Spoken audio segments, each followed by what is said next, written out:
थल सेना अध्यक्ष ने कहा है कि भारत चीन सीमा पर स्थिति पूरी तरह नियंत्रण में।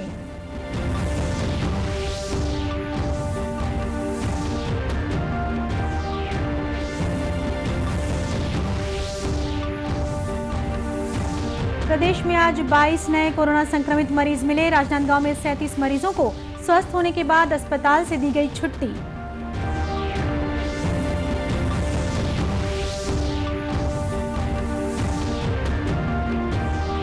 राज्य सरकार ने प्रदेश में दुकान खोलने और बंद करने के समय को बढ़ाया। अब व्यावसायिक प्रतिष्ठान सुबह 5 बजे से रात 9 बजे तक खोलने की अनुमति।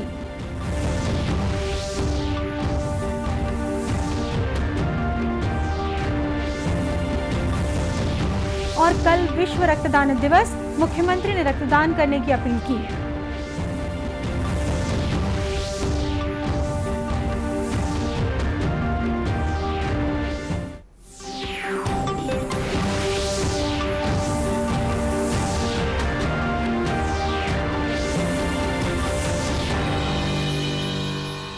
नमस्कार, आप देख रहे हैं दूरदर्शन समाचार। मैं हूं शीतला शुक्ला। अब समाचार विस्तार से। भारत के थल सेना अध्यक्ष जनरल मनोज मुकुंद नरवणे ने कहा है कि भारत चीन सीमा पर स्थिति पूरी तरह नियंत्रण में है। उन्होंने कहा कि दोनों देशों के बीच विभिन्न स्तरों पर बातचीत जारी है, जिसकी शुरुआत कोर कमांडर स्तर की वार्ता से हुई है और इसके बाद स्थानीय स्तर के कमांडरों की बैठकें भी हुई हैं। उन्होंने कहा कि उन्हें आशा है कि निरंतर बातचीत के माध्यम से सभी कथित मतभेदों को सुलझा लिया जाएगा। Entire situation along our borders with China is under control. We are having a series of talks. It started with the Corps Commander level talks on the 6th of this month.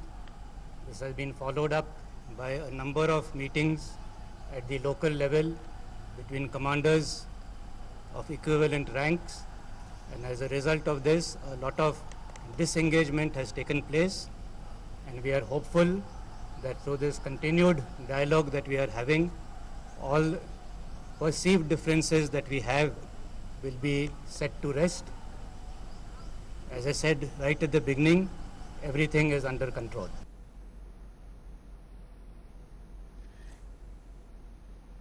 General Naravane आज देहरादून में भारतीय सैन्य अकादमी में आयोजित 146 नियमित पाठ्यक्रम और 129 technical graduate course के पूरा होने पर पासिंग आउट परेड का निरीक्षण कर रहे थे।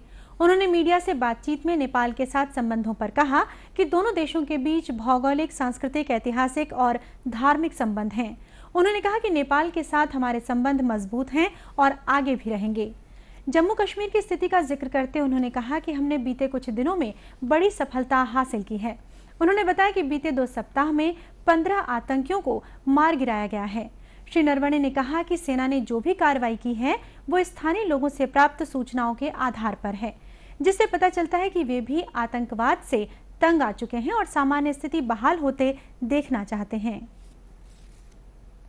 केंद्र सरकार ने कहा है कि देश भर में कोरोना संक्रमण से स्वस्थ होने वाले मरीजों की संख्या 49.94% हो गई है और अब तक 1,54,000 से अधिक मरीज ठीक हो चुके हैं।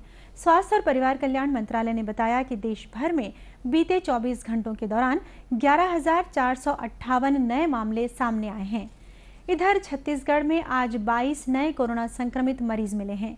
इनमें राजनांदगांव और बलौदाबाजार से 8, रायपुर से 3, दुर्ग से 2 और धमतरी से 1 मरीज शामिल हैं। वहीं राजनांदगांव जिले में 37 मरीजों के स्वस्थ होने के बाद उन्हें अस्पताल से छुट्टी दे दी गई है। इस बारे में जिले के मुख्य चिकित्सा और स्वास्थ्य अधिकारी मिथिलेश चौधरी ने बताया कि 37 मरीजों की रिपोर्ट जांच के बाद नेगेटिव आई है। राजनांदगांव से आज 37 जो एडमिट थे कोरोना पॉजिटिव, उनकी रिपोर्ट नेगेटिव आई है। इसके कारण उनको छुट्टी की जा रही है आज। इसमें 17 कबीरधाम से, 11 बालोद और 9 राजनांदगांव जिले के। तो सभी का छुट्टी हो रही है और सभी को निर्देश देकर भेजा जा रहा है कि घर पे ही रहेंगे कम से कम 4 दिन और जो दवाइयाँ उनको दी गई है उसका सेवन करते रहेंगे। ये निर्देश के साथ उनको भेजा जा रहा है। श्री चौधरी ने बताया कि राजनांदगांव के बलदेव बाग क्षेत्र में कोरोना संक्रमित एक महिला की पहचान की गई है। इसके संपर्क में आने वाले 26 लोगों में से 24 लोगों का सैंपल लेकर जांच के लिए भेजा गया है। राजनांदगांव नगर निगम क्षेत्र राजनांदगांव में बलदेव बाग एरिया के मिलचाल में एक महिला पॉजिटिव आई थी। उसको कल एडमिट कर लिया गया है। उसके संपर्क में रहने वाले जो प्राइमरी कॉन्टैक्ट हैं वो 26 लोग हैं और उसमें से 24 लोग का सैंपल लेके भेजा गया है जांच के लिए।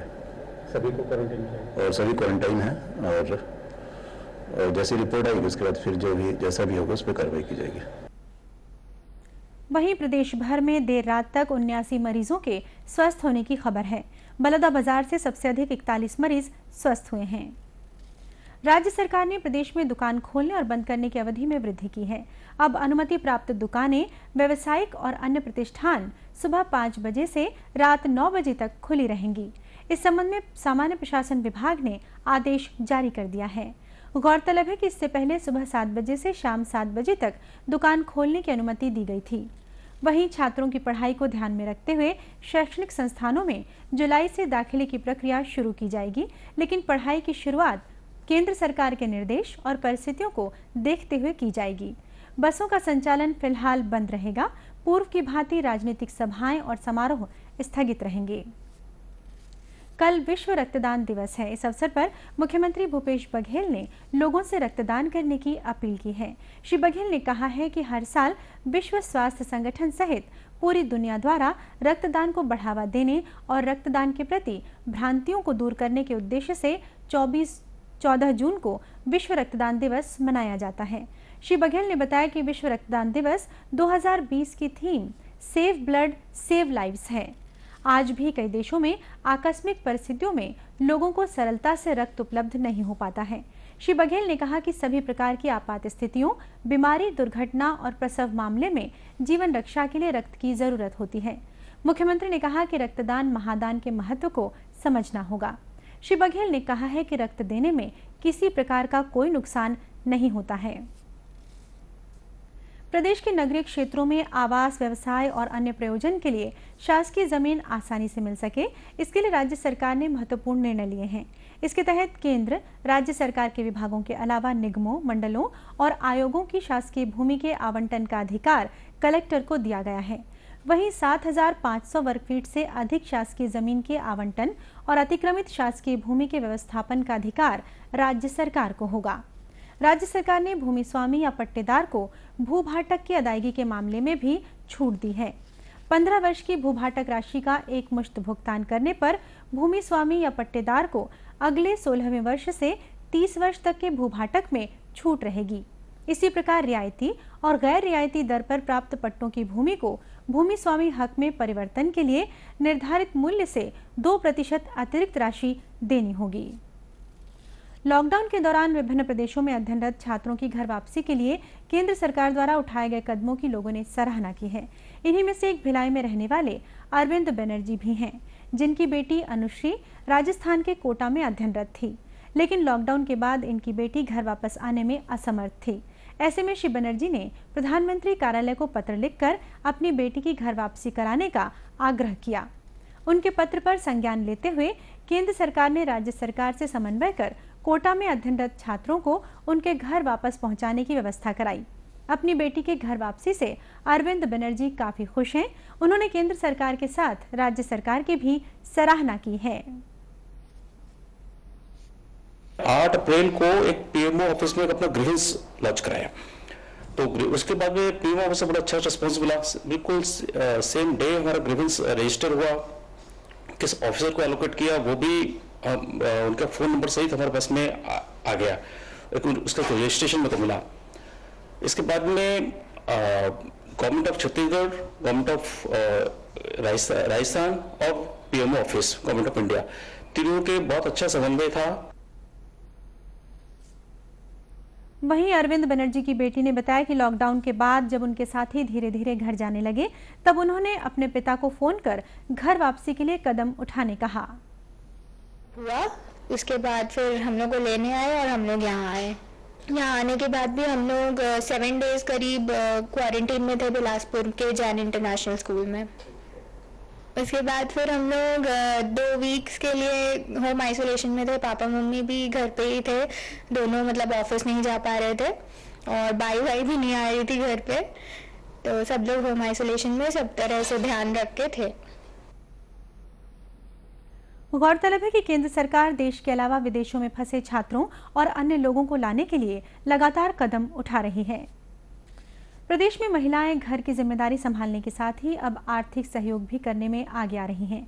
कोरबा जिले में हरियाली महिला समूह की महिलाएं चिरौंजी उत्पादन कर एक ओर जहां रोजगार की ओर कदम बढ़ा रही हैं, वहीं दूसरी ओर आत्मनिर्भरता का संदेश भी दे रही हैं। करतला गांव की ये महिलाएं पहले चिरौंजी को बिना प्रसंस्करण किए हुए स्थानीय व्यापारियों को कम दामों पर बेच दिया करती थीं। लेकिन नाबार्ड की सहायता से चिरौंजी प्रसंस्करण मशीन स्थापित करने के बाद महिला समूह की दिशा और दशा दोनों बदल गई है। महिला समूह के सदस्यों ने बताया कि पहले उन्हें मुनाफा कम होता था, लेकिन चिरौंजी निकालने की मशीन स्थापित करने के बाद उन्हें अधिक मुनाफा हो रहा है।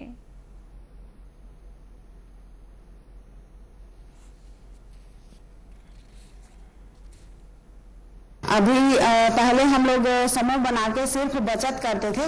उसके बाद नाबार्ड से हमें पता चला कि चिरौंजी फोड़ने का मशीन है, तो आप लोग कर सकते हैं, तो करिए करके फिर हम लोग आपस में समूह में चर्चा करके हम लोग इसके लिए तैयार हुए और फिर अपने ही मतलब हरियाली जो समूह है और उससे मतलब उसी से हम लोग पैसा ला के ये मशीन लाए हैं। कितने का मशीन है? इसमें लागत है 1,98,000। अब कैसे काम करते हैं, कितना फायदा होता है इसमें? अभी हम लोग का शुरुआत है। इसमें 5 किलो में 1 किलो चिरौंजी निकल जाता है। पहले बिचौलिया ले जाते थे और अब हम लोग सीधा बाजार में बेच रहे हैं, तो अब ज़्यादा फायदा हो रहा है। मैं पहले घर का काम करती थी और समूह में थी। अब इसमें चिरौंजी में अब हमको कुछ फायदा हो रहा है और ये काम हम लोग अच्छे से कर रहे हैं। इसको हम लोग को नवाड़ से हम लोग को वही सर सलाह दिए और हम लोग जो पैसा बचत करते थे उसमें से अपना मशीन लेकर चिरौंजी का काम शुरू किए। अब कितना फायदा हो जाता है? अब ठीक है सर, पहले 30-40 रुपये में लेते थे गुठली और उसको हम लोग देते थे। यहाँ बनिया यहाँ तो उसमें हम लोग को फायदा नहीं था। ये खुद का कारण है तो हम लोग को उसमें फायदा है। महिला समूह के सदस्यों ने बताया कि चिरौंजी उत्पादन से उनको रोजगार का एक नया साधन मिला है, साथ ही उनके घर की आर्थिक स्थिति भी मजबूत हुई है। दक्षिण पश्चिम मानसून राजधानी रायपुर पहुंच गया है। अनुमान है कि मानसून जल्द ही पूरे छत्तीसगढ़ में सक्रिय हो जाएगा। मौसम विभाग से मिली जानकारी के अनुसार प्रदेश में अगले 24 घंटों के दौरान अधिकांश स्थानों पर हल्की से मध्यम बारिश होने के आसार हैं। वहीं 1-2 स्थानों पर भारी वर्षा होने के साथ आकाशीय बिजली गिरने की चेतावनी दी गई है। राजधानी रायपुर में आसमान पर बादल छाए रहेंगे। इस दौरान हल्की बारिश होने की संभावना है। इधर बस्तर और राजनांदगांव में कल जमकर बारिश हुई, जिससे क्षेत्र के तापमान में काफी गिरावट आई है। बीते 24 घंटे में राजनांदगांव में सबसे अधिक 9 सेंटीमीटर और नारायणपुर में 7 सेंटीमीटर वर्षा दर्ज की गई है। और अब अंत में मुख्य समाचार एक बार फिर। थल सेना अध्यक्ष ने कहा है कि भारत चीन सीमा पर स्थिति पूरी तरह नियंत्रण में।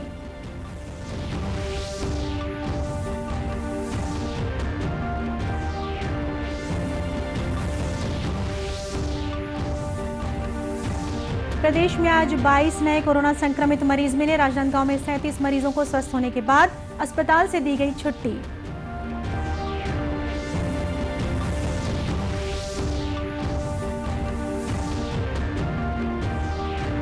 राज्य सरकार ने प्रदेश में दुकान खोलने और बंद करने के समय को बढ़ाया। अब व्यावसायिक प्रतिष्ठान सुबह 5 बजे से रात 9 बजे तक खोलने की अनुमति।